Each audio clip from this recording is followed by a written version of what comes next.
Hi, folks. Talking about the internet for you now. The multicellular organism that we call the art institution has long chewed over the disappearance of the author, capital T, capital A. It forms part of the standard intellectual breast milk for every litter of undergraduate artists and has consequently been the conceptual kernel of countless works, brilliant and tedious in equal measure. The question of individual authorship amongst our foul brood is expected.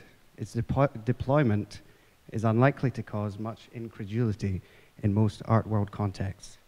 In our field, a disruption of authorial control, whether through collaborative and participatory practices or acts of appropriation, is explicitly acknowledged, and we are reminded of the presence of those who claimed to relinquish authorial primacy. So, despite the declarations of many practices, and thanks to our fascination with the art world personality, the author remains reluctant to bugger off from our field of vision. Can we go somewhere where the legitimacy of authorship is in flux, regardless of any continuity with 20th century avant-garde practices, and the relinquishing of authorial control is organic and enacted without fanfare? I suggest we turn towards the internet. Specifically, we turn towards Tumblr, a self-contained blogosphere which supports posts in text, video, and sound, but in which image posts seem to be by far the most abundant format. The blogs of interest are those where bloggers operating under single-word monikers appropriate images from a schizophrenic multitude of sources and post them at a frantic speed. This type of blog, where an ever-evolving visual style and literacy takes precedence over the acknowledgement of sources, operates on the basis that authors of images are unimportant. What's important is the immediate effective potential of the picture itself, and, crucially, with most of these bloggers often reposting images from other blogs of the same kind, the original act of appropriation itself is not even highlighted as an important individual gesture.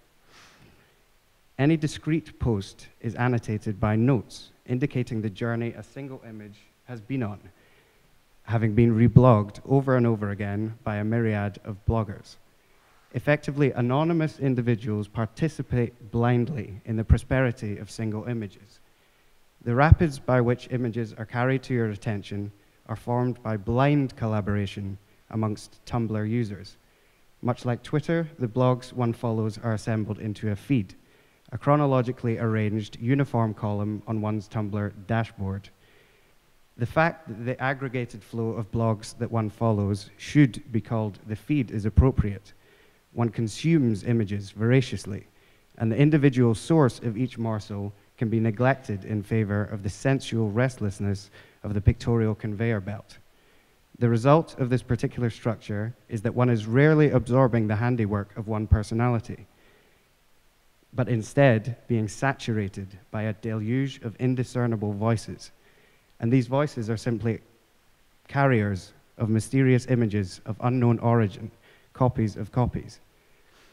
Tumblr is, amongst its many other functions, a participatory and collaborative network of image appropriations. In that sense, it chimes perfectly with certain late 20th century artistic practices concerned with the interrogation of individual authorship.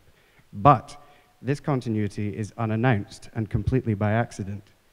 Insofar as Tumblr's renunciation of authorship is accidental and unaffected, perhaps it is an abyss into which the author is finally allowed to disappear.